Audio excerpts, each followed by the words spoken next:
Awa osho ile wa o, awa osho ile wa o, awa osho ile wa o, awa osho ile wa o. Esse caio que, oye, esse caio Agora em que Salvador, 8 cavalo. horas 5 minutos. Agoileu, peço licença para entrar na sua casa neste sábado, mais uma vez especial, quando a gente se encontra aqui para uma conversa muito interessante sobre as religiões de matriz africana. Hoje, dia 27 de julho de 2019. Se você não me conhece, está ouvindo o rádio agora, não se assuste. Eu sou Cristiane França e até às 9 a gente vai ter essa conversa, esse papo, esse espaço aberto para a sua participação, inclusive, para me contar como é que foi sua semana, para me dizer se tem alguma macumba hoje pra gente ir de repente, né? Um negocinho pra gente renovar as energias. Também pode ligar e falar sobre o direito da família de um iniciado. Pois é, às vezes a gente tem muitas dúvidas, né? Na hora de iniciar uma pessoa, qual o direito dessa família, como o terreiro pode se salvaguardar, né? Pode tomar algumas medidas para evitar alguns conflitos. Então pronto, já sabe que o papo com certeza vai render. E eu espero aí contar com a participação de todos vocês. Nosso telefone 35055000 é o telefone de contato direto aqui da Rádio Metrópole. Tem o WhatsApp da gente, 981553258. E também você pode mandar sua mensagem através do metro1.com.br. Lembrando que, por favor, me adicionem nas suas redes sociais. Nosso Instagram, @CristielleFranca. Por gentileza, vão lá, me sigam, tem muita coisa interessante sobre minha vida, sobre o programa, sobre candomblé, sobre muita coisa. E também você pode e deve se inscrever no canal da gente do YouTube. Esse programa de hoje, na próxima semana, já vai estar lá disponível, você vai poder acompanhar ele do começo ao fim. Então, nosso YouTube é youtube.com/CristielleFranca também. Se inscreva, faça tudo lá. E aqui com a gente para ajudar nessa conversa, nesse papo sobre o direito da família, né, no axé, direito da família de um iniciado, mais propriamente dizendo, a gente está recebendo hoje Márcio Ferreira. Ele é babalorixá e advogado civil e penal. Bom dia, Márcio, tudo bem? Sua bênção. Bom dia, Cristiane, meu pai já tem sua bênção. A minha bênção. Como você falou, sou babalorixá do Ilê Axé, Ejibô, sou filho de Ebumir Cleonice, da Casa Branca, e sou advogado. Atuo na área civil e na área penal. São as demandas que a comunidade exige. As que tem mais necessidade, né? Que a galera mais clama. E também aqui com a gente tem Ana Paula Damasceno. Ela, inclusive, é mãe de um iniciado que entrou para a Axé há um ano e vai falar pra gente um pouquinho como é, né, esse processo iniciático para a família. É bom a gente ouvir também o outro lado, não só ouvir o que o direito diz. Bom dia, Ana Paula, tudo bem? Bom dia, Cristiane. Sua bênção, mãe. Me abençoe. Meu nome é Ana Paula Damasceno, sou iniciada no Axé Ejigbo há 4 anos, né? Sou filha de Euá. Maravilha. Pronto, tá aqui com a gente também para participar dessa conversa e você, é claro, vai interagir com a gente, mas eu queria saber do babá, antes da gente entrar aí nos meandros, né, desse assunto do direito da família de um iniciado, queria saber do senhor o que é que vem primeiro, né? Eu acredito que o seu sacerdócio, mas eu queria que o senhor falasse um pouquinho da sua trajetória e como as duas funções, as duas demandas caíram assim no seu colo, como é que se deu a sua entrada, né, para o candomblé, como é que foi sua trajetória um pouquinho, e claro, depois, por que o senhor escolheu o direito? Eu venho de uma família evangélica, né? Olha. Imagine. E tive encontro no candomblé, não sofri nenhum tipo de evangelização, tive encontro por questão de curiosidade. Criou-se um amor muito grande, né, com a religião, e com alguns anos eu fui descobrindo e tive as informações de que teria que abrir um terreiro, que ele teria essa missão. E de lá para cá fundei o terreiro e venho desenvolvendo essa função espiritual. Aliado a isso, eu senti uma grande necessidade de entender um pouco sobre direito, né?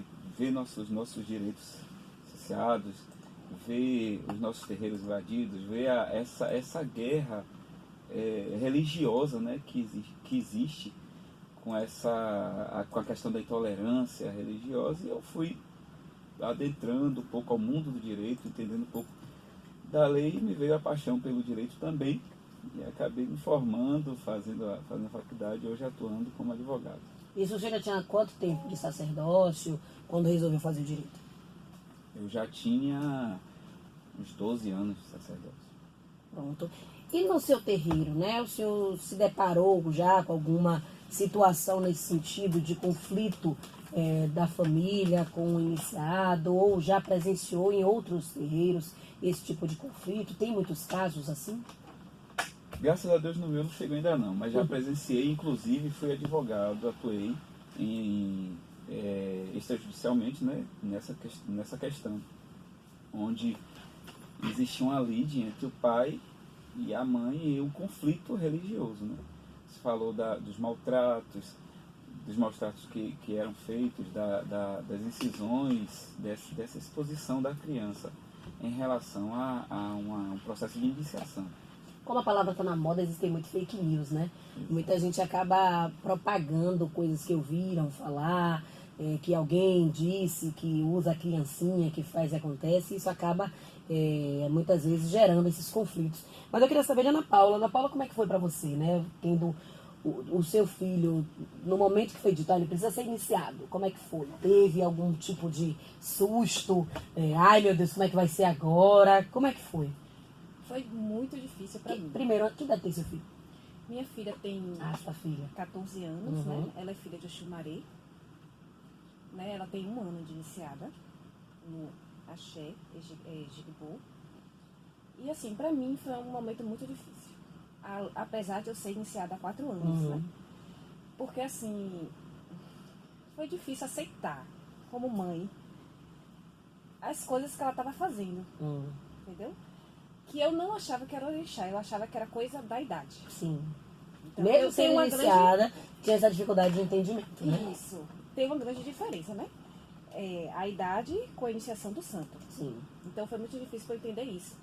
Mas assim, vieram vários sinais. Vários sinais. A rebeldia ligada à idade e também ao santo, porque queria ser iniciada e eu não entendia. E também a parte de físico dela, que ela foi tendo atitudes físicas, né, no corpo, que eu achava anormal, eu achava que era coisa psicológica. Não achava que era santo. Chegou a levar para médico, tudo. Cheguei a levar para psiquiatra, entendeu? As professoras na escola reclamavam muito a atitude dela em sala de aula, entendeu? Então, foi uma coisa muito perversa para mim e difícil, muito difícil. Eu faço ideia, porque assim, eu fui iniciada aos 9 anos, né? Mas só que assim, tem uma diferença. Eu sou EQED, então os sinais eram mais sutis, vamos assim dizer. Né? Não tinha essa coisa do orixá manifestar, enfim, em determinados lugares e tal. Era uma coisa mais assim, ter dor de cabeça, ir para médico e não detectar nenhum tipo de problema de saúde, nenhum problema físico. Então, por isso a necessidade da iniciação. Mas daqui a pouco a gente vai falar um pouco sobre sua relação com o terreiro e se isso facilitou esse processo de entendimento seu e tudo. Porque agora a gente tem Guacira, ela tá na linha 1 e quer conversar com a gente. Bom dia, Guacira. Guacira. Caiu a ligação, mas já tem outro ouvinte chegando. Daqui a pouco a gente conversa. Essa sua ligação com o terreiro facilitou um pouco esse momento da iniciação, já que você já era iniciada? Como é que foi? Facilitou bastante. Assim, uma conversa, né? A gente vai no terreiro, faz um jogo, né? A gente vai no jogo e conversa com o orixá, conversa com o pai de santo. E ele, né? Aí é nesse momento que você descobre o que fazer e como agir com seu filho e com sua filha. É nesse momento, é muito importante ter esse momento, num jogo e uma conversa com o pai de santo. Perfeito. Babá, o senhor como advogado, né, vamos dizer assim, algumas coisas que, vez por outra, acontecem. Por exemplo, ela, mãe de uma menina de 14 anos, devia ter 13 na época, não é isso? Isso. E, enfim, surge a necessidade dessa iniciação. Essa mãe, a gente sabe que existe uma lei, entre aspas, vamos assim dizer, de que quem está recolhido não recebe visitas. No caso de ser uma criança, um jovem, um adolescente, essa criança pode receber a visita dos pais? Como é que se dá esse acompanhamento? O que é que diz a lei, vamos assim dizer? Existe aí um conflito, né? Existe, com o advento da Constituição de 88, a gente é dever do pai, da mãe, da comunidade, da sociedade cuidar da criança, né, e garantir a liberdade. Essa liberdade, quando você passa para o próprio ECA, para o artigo 16 do ECA, por exemplo, que ele vai falar sobre liberdade, essa liberdade se dá também no âmbito religioso. Ou seja, a criança hoje, ela passa a ser de objeto de direito a uma pessoa de direito. Então ela hoje tem direito de escolher qual a religião. Né? E eu acredito que nesse conflito, né, suscitado nessa questão, tem que existir uma conversa antes, um acordo ou um documento estabelecido nessa situação. Porque assim, o candomblé é uma religião formada de segredos. E às vezes as pessoas que têm seus filhos que vão ser iniciados nessa religião não têm contato com a religião diretamente. Sim. Então elas não podem participar, elas não podem visitar, elas não podem adentrar esses ambientes onde as pessoas que estão recolhidas, no caso seja uma criança ou um adolescente, dependendo da situação. Então o ideal seria formalizar um documento dos pais concordando com essa iniciação, os dois têm que assinar, só a mãe assina, como é? O melhor é que os dois assinem, né? Na verdade, quem tem esse dever é a guarda, né? É o dever dos pais ou do representante, aquele que detém a guarda da criança. Porém, existem vários conflitos, no caso, quando o pai faz parte de uma religião, a mãe faz parte de uma outra religião, e aí é nesse momento que se precisa ter uma linha muito tênue entre a lei e o bom senso. Claro. A gente precisa se precaver, o terreiro em si, ele precisa se precaver para que não venha a responder uma sanção penal. E nem tampouco uma invasão, né, de um pai revoltado ou uma mãe, enfim, que não concorde com esse processo de iniciação, que ele vai de terreiro para tirar o filho, achando que está passando por maus tratos. Enfim, porque não é incomum a gente ouvir relatos nesse sentido. A gente tem uma mensagem aqui de Daniela Chagas, advogada. Ela diz: bom dia a todos da rádio. Eu gostaria de dar bom dia ao meu sócio babá, Márcio Ferreira.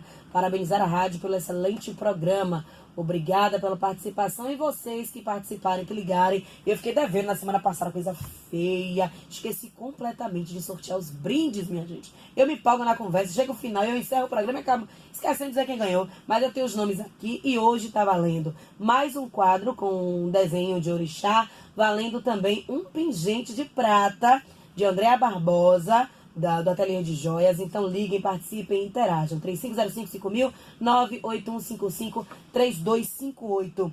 Agora vamos lá.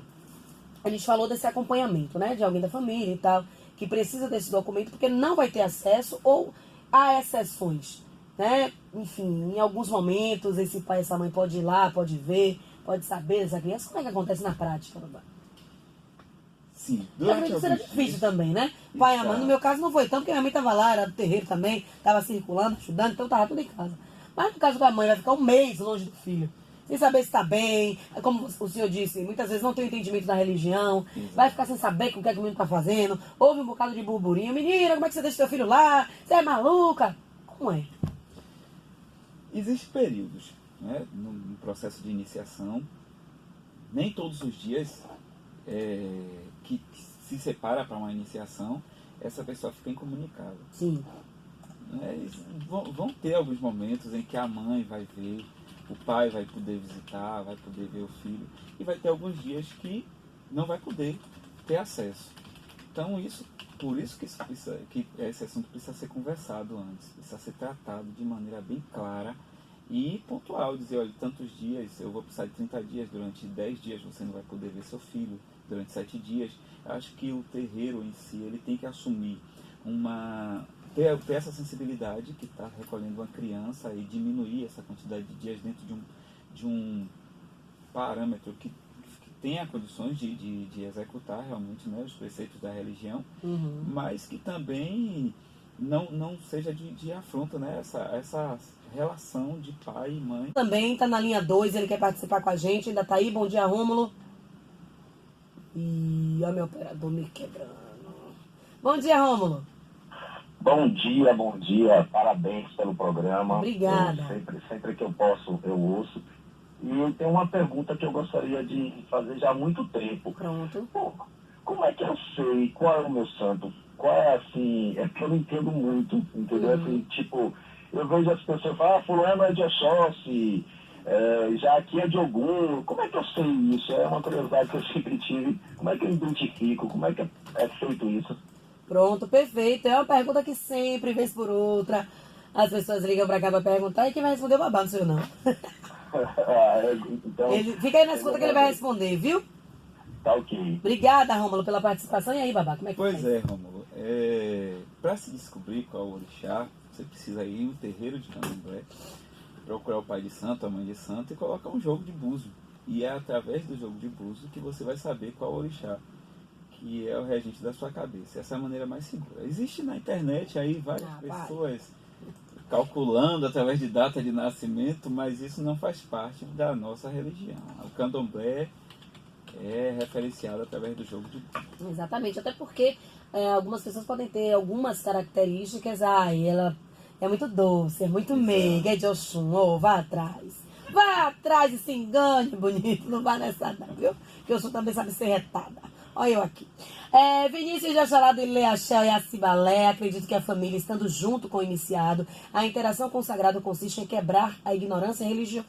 Curto todos os sábados, beijos e axé da Lemia a todos presentes. Também tem outro ouvinte aqui, Luciene, sem participa, e ela diz: tenho 58 anos, 4 de iniciada, sou de Oxalá. Minha infância, adolescência e idade adulta foi horrível. Terrível, remédios controlados e outros episódios. Hoje, reorganizando a vida, meu filho Abian, tem 28 anos, teve no Candomblé a direção para não se perder. Muito bom esse relato. E você, Ana Paula, como é que foi após, né, esse processo iniciático? Após não, mas assim, depois de você entender a necessidade da iniciação. Como é que foi passar esses dias longe de sua filha? Como é que foi ir no dia da saída? O que é que você achou? Você ficou assustada? Você achou bonito? Como foi? Pra você não ter nem tanto susto, né? Que já era iniciada, ficou mais fácil um bocadinho. Na verdade, teve a necessidade de minha filha ficar no terreiro durante 6 meses. Nossa. Antes Aí da doeu. iniciação. Aí doeu. E eu acompanhei durante 6 meses, né? Na roça. Nossa roça virou minha casa. E aí, ela foi iniciada, né, com o orixá Xumaré. Eu iniciei a parte dos ereis, né, que o erei vem, que o erei brinca, que o erei come de mão, que faz aquela bagunçaria toda. E a parte da saída foi linda, né? A mãe se derreteu toda, perfeito. Até onde viu, né? Até onde eu vi. Até onde eu vi, exatamente. Eu imagino. Daqui a pouco a gente vai, inclusive, conversar com ela, que ela veio, tá ali sentada. E eu não vou deixar ela passar batida, ela sempre conversar com a gente, né? Vai trazer o relato dela, como é que foi essa iniciação pra ela, como é que foi depois, né? Se tá se sentindo melhor, o que é que o orixá trouxe pra vida dela. Acho importante trazer também o relato da filha dela. Como é o nome dela? Ana Clara. Ana Clara. Daqui a pouco vem dar uma palavrinha aqui, Ana Clara. Ninguém mandou você vir, tá no fogo, é pra se queimar. Tem aqui mais mensagens pra gente. Rosilda Santana Sampaio diz o seguinte: Cris, senti sua volta na rádio esses dias. Fiquei até preocupada, gosto muito do programa. Também quero participar do sorteio de hoje. Axé tá valendo, tá participando. A gente agora tá aqui somente aos sábados. Não se preocupe, não se desespere. Tem outro ouvinte aqui, Francisco Araújo, dizendo: Cristiane França, bom dia. Gostaria do babá, especialista em direito, saber qual a visão sobre a demonização de nossa religião e nossa sociedade. Eu sei que está fora do tema, mas ajuda. É o que diz Francisco. E aí? Pois é, Francisco. Isso nada além é o fruto desse preconceito religioso. Né? Nós somos endemonizados todos os dias. Já se falou muito sobre a questão das incisões, dos maus tratos, do cárcere privado, já se falou muito sobre isso. Porém, uma incisão na pele que é feita em uma criança ou até mesmo em um adulto, ela é com cunho religioso. Você vê que uma mãe, ela pega uma criança com alguns dias de nascido, alguns meses, e leva na farmácia e fura a orelha. Mas aí a intenção é para estética. Né? Uma menina que está na fase da puberdade, ela, às vezes a mãe leva até uma clínica, um centro de estética e faz um procedimento de depilação com aquela cera que dói. Horrores. E acaba, né, não é tipificada como maltratos de jeito nenhum. E isso é em relação ao candomblé. O que eu estou dizendo aqui não é simplesmente um sentimento de coitado, como as pessoas estão colocando, né? O vitimismo não, de forma alguma. Porque da mesma forma que hoje é instituído como uma tipificação penal uma criança ajoelhada em casa, que é maus tratos, mas a mesma posição dessa criança ajoelhada na igreja, a horas ela está conversando com Deus, e aí não é tipificado. Então, quando você parte para dentro do candomblé, a mesma ação que uma mãe faz em casa com a criança é tipificado como um delito penal. Quando você pega essa mesma ação que é tipificada no ambiente, uma ação que é tipificada no ambiente doméstico como delito penal e leva para a igreja, está ali. Por exemplo, nós vemos uma criança, o ECA, lá grita, a Constituição fala, o Código Penal diz sobre a questão da bebida alcoólica, né? E aí você vai para uma Santa Ceia na Igreja Católica de uma criança e está lá uma hóstia com vinho e a criança ali não é naquele momento está participando da ceia do Senhor, mas não está uma tipificação ali na ação. Então, assim, existe muito mais uma questão religiosa, um preconceito religioso por trás dessa superproteção da criança, do adolescente, do que a conduta tipificada realmente, né? Esse preconceito causado. Então, por isso é que nós somos demonizados todos os dias, né? Por questão desse preconceito religioso. As nossas atitudes, as nossas ações são demonizadas todos os dias por conta disso. Perfeito. Respondendo a Francisco Araújo, né, que mandou uma mensagem pra gente, falando sobre essa demonização e que não perpassa somente pela criança, pelo adolescente, esses paradigmas, né, que existem, são em relação a criança, jovem, adulto, enfim, basta você estar com o fio de conta que começam as pessoas começam a viajar, assim, parece que cria uma coisa na mente que a gente tá ali cultuando o demônio que só existe na religião deles, né, porque na nossa não tem demônio nenhum. Mas já está na hora do nosso intervalo comercial. A gente vai dar uma pausa, dar uma respirada, continuar lendo as mensagens de vocês. Lembrando que a participação está valendo quadro com desenho de orixá e também pingente de prata, obviamente, com símbolos de orixás do ateliê de joias. E você pode ganhar, basta participar. 35055000 981553258. E daqui a pouquinho a gente vai conversar, inclusive, com a Ana Clara, que foi iniciada aos 13 anos e está aqui para falar um pouquinho pra gente como é que foi, né? Essa participação da família no processo da iniciação dela, o que é que ela lembra, como é que foi e o que é que o orixá trouxe de bom na vida dela. Daqui a pouquinho, não saia daí, é rapidinho. Bem, aqui com a gente, claro que não é deixar passar, a própria iniciada, Ana Clara Silva, que está aqui e vai falar pra gente como é que foi esse processo de iniciação, né? Você que tá aí na dúvida, tá com seu filho para ser iniciado, meu Deus, que desespero, e agora o que é que eu faço? Meu filho é novinho, é pequeno, será que o orixá traz alguma coisa negativa para a vida da gente? Pois é sobre isso que a gente vai conversar. Bom dia, Ana Clara, tudo bom? Bom dia a todos. Prazer ter você aqui, é a primeira vez que a gente recebe um novinho ou uma novinha no nosso programa, mas é muito bom ter a presença de jovens aqui, justamente para ajudar na quebra desses paradigmas que a gente estava tanto conversando no bloco anterior. Queria que você falasse aí como é que foi para você saber, aos 13 anos, que você precisava ser iniciada no candomblé. Foi um susto, né? Porque, não sei, eu pensei que eu nunca ia ser iniciada muito cedo, né? E Aconteceu. aconteceu. E já tinha uma convivência na casa do axé, por sua mãe ter sido iniciada? Você já frequentava, já ia, já passava dias lá? Como era? Já tinha assim. Eu ia com minha mãe, frequentava, mas nunca pensei que eu ia ser feita assim muito cedo, né?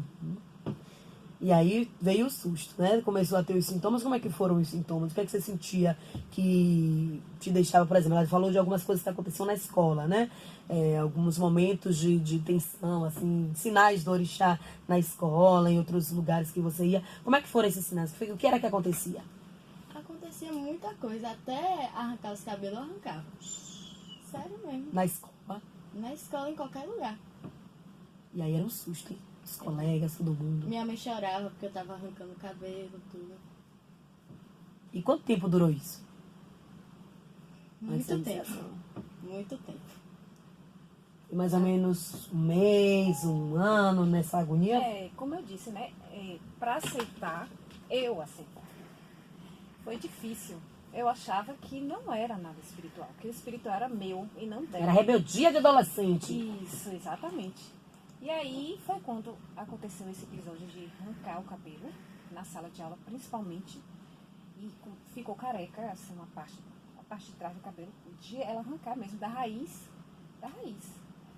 E aí os colegas começaram a zombar, os professores começaram a me chamar no colégio, porque tinha que levar ela no psiquiatra, porque ela tinha que fazer acompanhamento. E eu levava, mas aí chegava lá, aí elas colocou remédio controlado para ela tomar. Mas assim, Não adiantou nada. não adiantou nada. E também teve a parte que ela sumia. Ela saía do colégio e sumia. Cadê a Ana Clara? 13 anos. A pessoa estava quase indo no programa de Zé Eduardo para pedir misericórdia. Isso. Aí foi quando eu disse, não vai ter jeito. Eu vou procurar ajuda, né, no terreiro, para poder... Alguém tem que me socorrer. E você falando desse relato aí em relação à escola, a gente está falando muito do papel da família, mas eu acredito que o direito também tenha normativas, né? Tenha prerrogativas em relação à escola, porque não é raro a gente ver casos de estudantes como ela, ou antes da iniciação, ou depois da iniciação, por precisar ir com suas vestes, por, enfim, inúmeros fatores, se debaterem, né? Terem um conflito com professores, com diretores, que muitas vezes não têm essa visão da importância de se proteger a diversidade, já que estamos no Estado laico, e muitas vezes acaba, leva para um psiquiatra, aqui não sei o quê. O que é que o direito diz em relação à escola, né?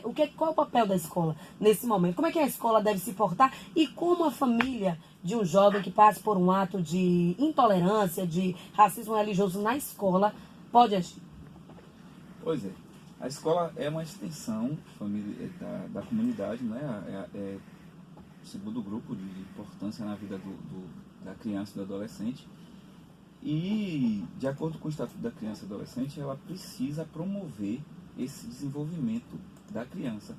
E o que me chama bastante atenção é no artigo 3º do ECA, que ele fala sobre o desenvolvimento intelectual, o desenvolvimento social e espiritual. Então, esse espiritual tem a ver, está extremamente embutido na questão da religião, da religiosidade. E a escola, o papel da escola hoje é respeitar e aceitar.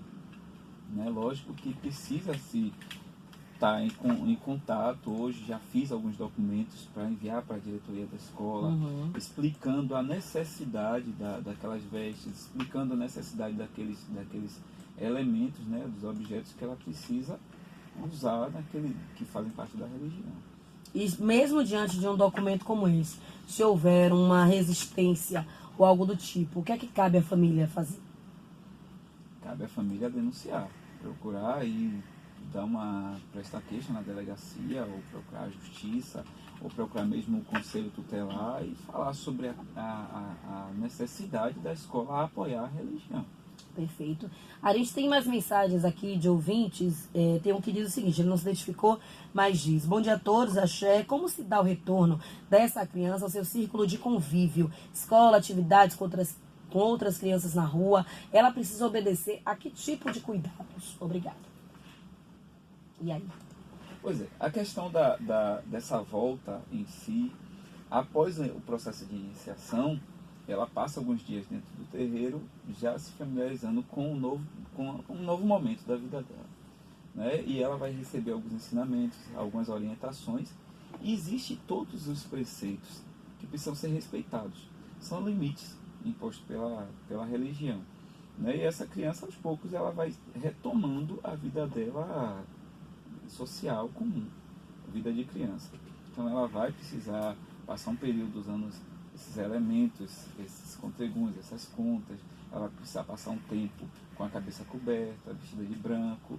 E a comunidade ela precisa estar preparada para respeitar esses dogmas, assim também como uma criança que fazem parte de algumas igrejas evangélicas que não se pode colocar uma calça, né? E a menina precisa ir para a escola de saia, precisa ir para a escola com a blusa, fazer uma aula de física, um pouco, né, com a roupa maior, mais comprida.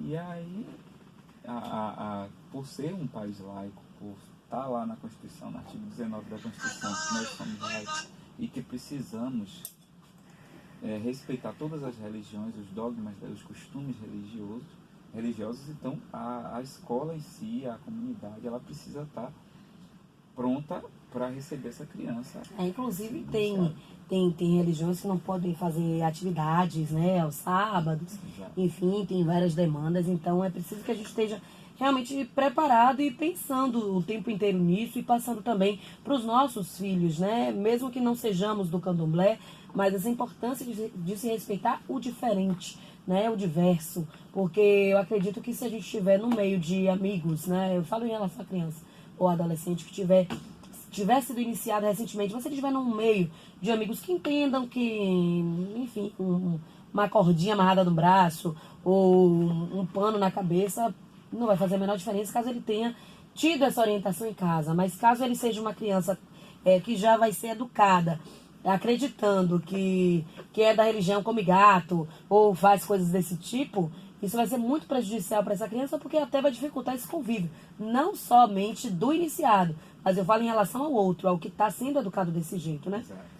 Tem aqui algumas mensagens a mais. Edson de Paulo da Lima diz, lembrando ao cara entrevistador, nenhuma criança ou adolescente entra para ser iniciado sem o consentimento dos pais. Quando isso acontece, os pais já são também pertencentes à religião. Às vezes sim, às vezes não, né? Exatamente. Não é regra. Às vezes mesmo quem é da religião pode não querer que o filho seja iniciado, justamente por já ter passado pelo processo iniciático. Não quero não, meu filho não precisa passar por isso, enfim, né? Pois existem conflitos religiosos entre os pais também, né? O pai de uma Exatamente. religião, a mãe de outra, e aí... Orlando me faz uma pergunta difícil nesse momento. Orlando, não vou poder te responder. Ele me diz, tenho curiosidade em saber quantos terreiros há em Salvador. Agora, meu amigo, vai ficar difícil de responder, até porque eu acredito que a cada mês ou a cada ano surge um número maior de terreiros, então não tem um dado atualizado sobre isso. Vou ficar lhe devendo, mas me cobre, viu, que eu pago. Ednólia diz, bom dia, cada dia o programa fica melhor. Eu sentia muitas dores de cabeça, fiz o bori, melhorou. Só que sou rodante por questões de adaptação, não frequento mais. Por estar afastado, o que eu posso sofrer? O orixá pode cobrar? Pode sim, né? Eu não gosto muito dessa frase, orixá cobrar.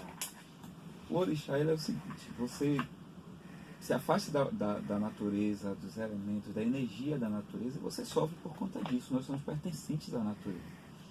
E essa questão do ebó, da iniciação, do bori, isso é um reencontro à sua natureza, onde vai fortalecer a sua energia e vai sanar talvez aquela patologia espiritual que você tem ali. Então, assim, quando você se afasta de novo dessa energia, essa patologia pode voltar. E aí as pessoas dizem, o orixá está cobrando.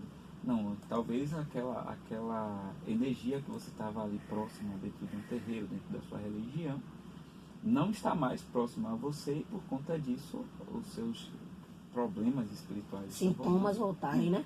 Conceição está na linha 1, quer falar com a gente. Bom dia, Conceição. Bom dia, querida. Tudo bem? Tudo em paz. Muita axé para todos nós. Axé. Por favor, eu gostaria de saber do entrevistado se já existe o pensamento dos terreiros, dos principais terreiros do Estado, ter um corpo jurídico. E aí, os principais terreiros já têm esse núcleo jurídico para ajudar nessas questões? Obrigada, Conceição. Pergunta ótima, viu? Conceição, existe um culto, né, uma associação de culto afro que representa os interesses da religião em si. Ou deveria representar? E existe também os terreiros de candomblé que estão se formalizando, né? Eles estão criando organizações, eles estão criando entidades, né, pessoas jurídicas de direito privado ali, que estão para movimentar essa proteção dentro do terreiro. E para você criar essas entidades, você precisa de um visto de advogado, você precisa de um estatuto, você precisa de uma proteção. Eu acredito que um terreiro, ele criar um núcleo jurídico para defender os interesses próprios do terreiro, eu acredito que ainda está muito fragmentado, está muito pouco. Mas acho que é uma tendência a se pensar. Isso, e tem algumas entidades, eu brinquei aqui, que realmente ajudam nessa defesa, e uma delas é a AFA, a Associação Afro-Ameríndia. Você pode procurar aí nas redes sociais, eles fazem um trabalho totalmente gratuito.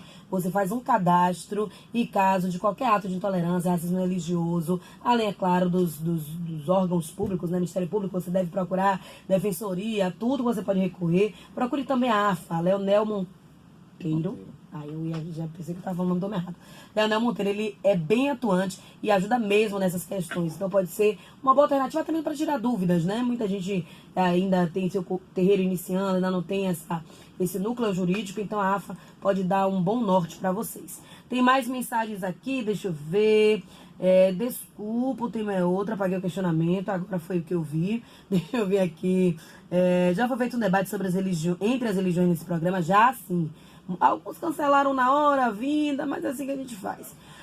Olá, aqui é Anônimo, bom dia a todos. O programa não é transmitido ao vivo no YouTube ainda não, meu querido. Mas depois ele fica lá disponível para você acompanhar do começo ao fim. Na semana que vem ele já vai estar lá. Agora, Ana Clara, eu queria que você, já que falou tão pouquinho, assim, tava tímida, logo que eu chamei para vir para cá, não vem que tímida não. Eu queria que você falasse um pouco sobre as mudanças que aconteceram na sua vida. O que você acha que sua vida melhorou depois que você foi iniciada no axé, no candomblé? Fale um pouquinho sobre você. Melhorou tudo, comportamento, tudo. E seus amigos? Meus amigos... Continuaram os mesmos, se afastaram? Não, Teve gente que... Ai, me afastou. Ficar longe. Mudei de amigos, né? Porque eu tenho mais amigos na escola e alguns saíram da escola. Uhum. Né? Aí eu mudei de amigos. Mas você sentiu que algum desse afastamento de amigos seus foi em decorrência de você ter feito o santo? Teve algum amigo assim que ficou mais distante? Ou algum amigo seu questionou? Porque eu, por exemplo, como eu fiz o santo muito pequena, eu sempre trago esses relatos que hoje em dia eu dou risada. Mas na época eu fico me perguntando como é que eu tive a ideia de fazer isso. Porque a gente faz, né, as nossas curas, que são as marquinhas, as incisões que o Babá falou aqui. E, por exemplo, o cabelo fica diferente, vamos assim dizer, no meu caso que sou equete, né? Que na minha roça equete não raspa, mas faz uma diferença ali no cabelo. E aí eu indo pra escola, os amigos perguntavam, o que é isso aqui na sua cabeça? Nada, não, penteado que eu fiz diferente, era toda destemida. Não, penteadinho que eu fiz diferente. Obrigada, amores. Um penteadinho que eu fiz aqui diferente no cabelo. E esse corte aqui seu foi um gato que me arranhou. Então, né? Mas no seu caso, houve muito questionamento logo que você voltou para a sala de aula, por exemplo. Por que você está usando isso? Por que você está usando aquilo? Como é que você saía? Você respondia, não respondia, ignorava? Da questão do cabelo, quando eu voltei pra escola, meu cabelo já tava um pouco... Grande. Bequinho. Aí, desse coisa de cabelo, não teve nada, não. Mas, tipo, do Contregum, teve esses questionários, né? E aí, você diz o quê? Eu não ligo, né? É só botar a cara pra cima e... Arrasou, toda empoderada. Gosto assim. Deixa eu ver aqui mais mensagens, deixa eu ver. Divulgue, por favor, a Pastoral Afro. Ela sempre manda mensagens pra gente. Deixa eu ver isso daqui pra gente ler. Não dá pra ver tudo. Mas é um evento que acontece hoje no adro da Igreja do Rosário. Deixa eu ver, começa meio-dia e 30 e vai até às 19 horas, com a apresentação de coral, Lu Santana, ato público em defesa da democracia e dos direitos das mulheres negras, já que dia 25 foi o dia da mulher negra latino-americana e afro-caribenha. Deixa eu ver aqui, é o terceiro encontro de mulheres negras urbanas e quilombolas. E aí eles vão questionar nesse encontro quais os impactos das reformas políticas na vida das mulheres negras. Então, hoje, a partir de meio-dia e 30, no adro da Igreja do Rosário. Babá, eu queria que o senhor falasse então, dá pra gente as normativas, né? Existem algumas coisas que acontecem, a gente tá no finalzinho, mas dá pra falar um pouquinho sobre isso. A gente falou muito sobre comportamentos e tal, as medidas que o terreiro pode adotar. Mas existe um velho questionamento. Por exemplo, Ana Paula investiu para que Ana Clara fosse iniciada. No caso de Ana Paula não ser membro do seu terreiro e não ficar satisfeita com a iniciação ou com o tratamento, alguma coisa do tipo que Ana Clara esteja passando, ou enfim, que ela presencie Ana Clara vivendo no terreiro, alguma coisa que ela não goste. Se Ana Paula decidir que Ana Clara não deve mais frequentar o terreiro, como é que fica? Tudo que ela investiu, o IBA, vestimentas, ela tem direito, é do terreiro, não é do terreiro, como é que se dá esse momento, essa resolução desse babado? Esse é um tema bastante polêmico, né? Por isso que eu trago. Já fui convidado para ajudar a dirimir alguns conflitos como esse. Como eu digo, não deixa de ser, embora tenha uma questão religiosa, espiritual, não deixa de ser uma prestação de serviço. Né? Uma prestação de serviço religioso, bora olhar nessa questão do direito. Então, assim, o que é que ela está investindo ali? Ela está investindo na compra dos utensílios? Não, ela está investindo na iniciação da filha. Então, isso precisa ser acordado antes, precisa ser abordado todas as possibilidades para que depois não se torne um problema e venha até parar nas vias judiciais, como já vimos. Né? Então, precisa se expressar esse diálogo através de um documento, é o que eu faço na minha casa hoje, né? Porque eu tenho medo de amanhã depois ter alguns problemas em relação a isso na via judicial. Então, esses elementos dependem muito das regras da casa. Fica muito a critério das regras da casa. Tem casas que entregam os elementos, os orixás, os ibás, tem casas que não entregam, e isso precisa realmente ser acordado antes, para que o iniciado, a família do iniciado, o babalorixá e a alorixá, tenha realmente consciência de como vai se dirimir, como vai se desfazer esse vínculo. Pronto, Gisela manda uma pergunta, mas é uma coisa que a gente já passou aqui no início do programa. Eu só acho que a gente pode, enfim, reforçar, porque ela mandou agora, certamente, não sei se está acompanhando aí do começo, mas ela diz: com a orientação e procedimento do candomblé diante da necessidade da criança em fazer o santo e a discordância dos pais por divergência de opiniões, tem algo que se possa fazer em benefício dessa criança, sem que venha interferir no relacionamento do casal? Um pai quer, o outro não quer, resolve como é que faz, precisa, sem que os dois precisem se separar para a criança ser iniciada, faz o quê? Exato. O pai de santo, ele vai cuidar do orixá e vai fazer alguma coisa para essa criança. Nem todos os problemas espirituais ela tem que ser sanado através de uma iniciação. Existem outros meios que um terreiro pode usar até chegar a uma resolução, a uma cura desse problema espiritual. Porém, quando se chega nesse limite e que só uma iniciação vai sanar esse problema, precisa-se realmente da condução dos dois pais, porque existe um conflito muito grande nessa questão da guarda dos pais, né? Porque os dois, eles são responsáveis. Hoje não tem aquela questão da mãe mais responsável do pai, não. Os dois são responsáveis diante de um princípio constitucional que é o direito da pessoa, né, do cidadão em si, mesmo que seja a criança ou adolescente, escolher qual tipo de religião ele quer seguir.